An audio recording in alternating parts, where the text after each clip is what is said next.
Well, CGC is at it again. In this video, we're going to do a little story time of my recent shit show and how CGC responded to it. Before we do a shop announcement, Bryce Comics is hiring for a raw book warehouse manager. At least I'm considering this idea. And every single week, I am presented with raw book collections, people reaching out wanting to sell their raw book collections, ranging from 500 raw books to 50,000 raw books, and every single week I either turn them down or refer them to my dealer friends in the community because I don't have the time and space to deal with raw books. And I'm just considering the idea, if I can find the right people and hire the right people, that we could make the time and space to sell raw books. And so what it would entail in a nutshell is renting a warehouse here in Kalispell, Montana, and hiring somebody to sell after I fill the warehouse with comics, because I don't think it would take long to fill a warehouse with back issues, and then we just sell them. That's the big picture, and I really need somebody who's able to take a big picture like that. And of course, I'll be there to help coach you and show you, the tools that we use to buy and sell stuff, but it's going to be a very hands-off, self-motivated person that's able to take a big picture and process it. It would probably entail, going to comic conventions, setting up at Comic Cons. And the big deal breakers and skills that you have to have is you have to know your way around a computer. You have to know how to evaluate the condition of a comic book, and you have to know how to price a comic book. Those are the big deal breakers. And then the smaller things are the interpersonal skills that really need somebody who's highly motivated, because having a warehouse full of comic books, especially for somebody who loves comics, can be, a very inefficient thing if it's not the right person. So if that's something that interests you, I'm just playing around with the idea. Send me your resume and a little note about yourself and your history with comics. And remember, it does have to be here in Kalispell, Montana. I'll put a link to a card of a video we recently did touring this town that we just moved to. It's an amazing place. It's an awesome place to live, awesome place to raise a family, and you get to work with comic books. I would start the person out at $25 per hour. And we'll figure out ways to incentivize your performance. So in addition to the $25 per hour, if you can show me how you've, done something effective to help sell comics, I will compensate you fairly. I'm very, very fair with my employees, and I would love to pay somebody way more than $25 an hour if you can show, that you've earned it. So in addition to that, here on the YouTube channel, we have a monthly giveaway. If you subscribe, comment, and like, you're entered to win a free slab each and every month. And if you head over to brycecomics.com and sign up for the newsletter, you're entered to win a free slab each and every month, and you also get first access to new collections as they come through the shop. Use code COLLECT10 for 10% off all in-stock items at brycecomics.com. Also, this Friday on Whatnot, I have an exciting new, extremely limited, exclusive drop that you're not going to want to miss, with some really exciting covers, and we're going to do $1 starts on a few slabs and have a bunch of fun and a bunch of giveaways this Friday starting at 4 p.m. Pacific time. Link down below for $15 towards your first purchase, and I'll have items in the Buy It Now for $15, including my new Ghost Rider exclusive. I hope to see you there. Story time. So I recently bought a collection from an individual from overseas, and they sent a collection in 2 boxes. One of them was not adequately packed. Unfortunately, there was 25 slabs in this box that, in addition to not being well packed, it took a rough ride. The box was pretty rough, and every single book of the 25 books in that particular box was either completely shattered, or some of the books were hanging out of the slabs. Every single one was cracked. It's just a complete nightmare. And I started playing out horror stories in my head. This also was right before we moved to Montana, so I was incredibly stressed out and busy and didn't have time to deal with this. But of course, we did deal with it. So the thing that we did was we just sent all of the damaged books back to CGC, and then we're going to take the reholder and regrading costs off of the agreed upon amount of the collection.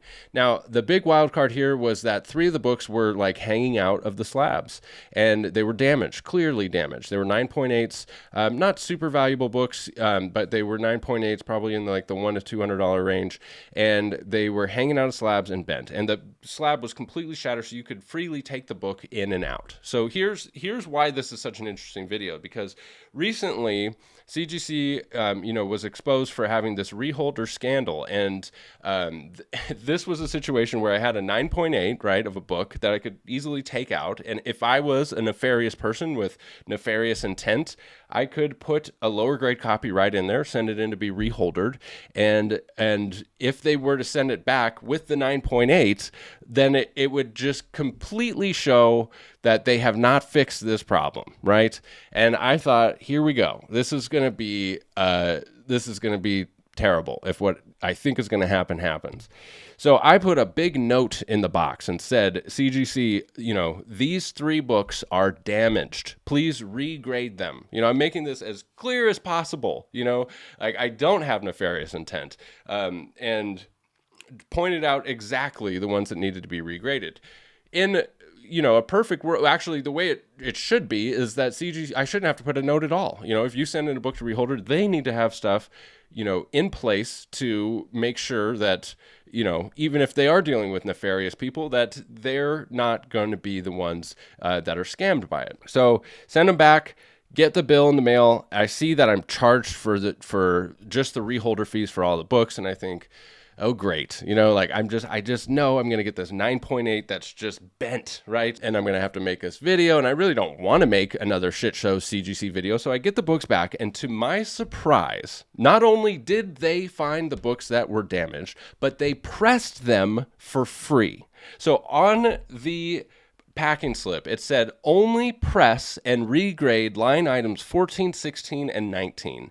And they pressed them to the point where 2 of the books that were damaged, that just had bends, right? 2 of them were bent, non-color breaking bends, and they pressed it out to where they retained the same grade. And then one of the books they pressed and improved it from where it was, but it did get a grade deduction because it was, not completely fixable by pressing.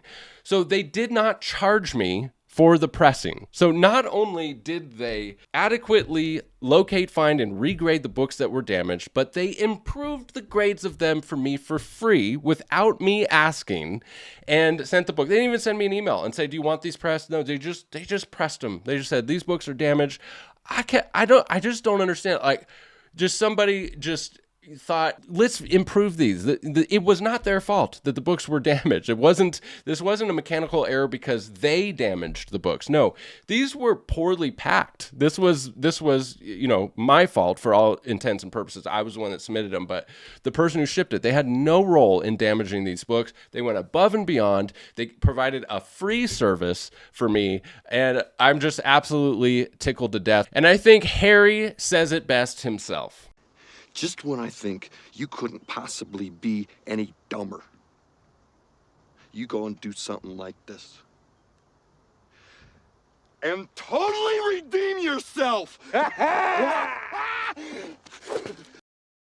So I know a lot of people are, nervous about shipping their comics just for this reason. And I just going to add in here that, like, if you properly pack your slabs, you can properly pack them in a way that they're like 100% of the time, they're not going to get damaged. And the way to do that, I'll make a new video that I can just reference over time here pretty soon. But if you put the slabs in bricks of like 5 and you wrap them really tightly in bubble wrap in both directions, and don't even have to use tape. Don't use tape because then I have to take a razor blade and risk scratching the slabs, and they don't come apart. You don't even have to use tape. But if you use, a double box, and I'll make a whole video about this, but a double walled box with padding around the outside, those bricks of 5 with bubble wrap, and you can just place those bricks. You can safely ship up to 30 slabs in one box without ever having to worry about them getting damaged if you package them properly. So I just want to say that, it's not that difficult to do, and I will make a future video about it. So shout out to CGC. Thank you, CGC, for